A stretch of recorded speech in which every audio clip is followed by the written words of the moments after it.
அஸ்ஸலாமு அலைக்கும். ஆல்ரெடி நான் பிரியாணி ரெசிபி ஷார்ட்ஸில் ஷேர் பண்ணியிருக்கேன். அதை பார்த்துட்டு சிஸ்டர் ஒருத்தங்க சாப்பாடு அரிசியில் நீங்கள் பிரியாணி செஞ்சு காட்டுங்க சிஸ்டர் அப்படின்னு கேட்டிருந்தாங்க. ஸோ அதுக்காக தான் இந்த வீடியோ. சாப்பாட்டு அரிசியிலையுமே பிரியாணி செய்யலாம். தண்ணி மட்டும் கரெக்டான அளவில் வச்சுக்கிட்டோம் அப்படின்னா நல்ல டேஸ்டியான பிரியாணி செய்யலாம்.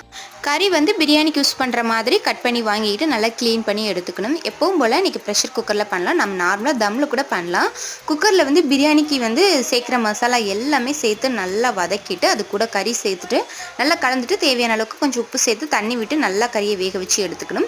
இப்போ வந்து நம்ம 1 கப் அரிசிக்கு 2 கப் தண்ணி சேர்த்துட்டு இதில் உப்பு, அதுக்கப்புறமா லெமன் ஜூஸ் சேர்த்து நல்லா கலந்து கொதிச்சதுக்கப்புறமா ஊற வச்சு அரிசியை உள்ளே சேர்த்துட்டு கரெக்டாக 3 விசில் விட்டு எடுத்துட்டிங்க அப்படின்னா சாப்பாட்டு அரிசியிலே நல்லா சூப்பராக பொலன்னு பிரியாணி ரெடி ஆயிரும். ஃபைனலாக இதில் 2 ஸ்பூன் நெய் விட்டு கிளறிட்டு சூடாக சர்வ் பண்ணுங்கள். எந்த அளவுக்கு உதிரியாக வந்துருக்கு பாருங்கள். தயிர் வெங்காயம் முட்டையோட சர்வ் பண்ணுங்கள். டேஸ்ட் வந்து அட்டகாசமாக இருக்கும். இதே மாதிரி நீங்களும் உங்கள் வீட்டில் செஞ்சு பார்த்துட்டு எப்படி இருந்ததுன்னு கமெண்ட்ஸில் சொல்லுங்கள்.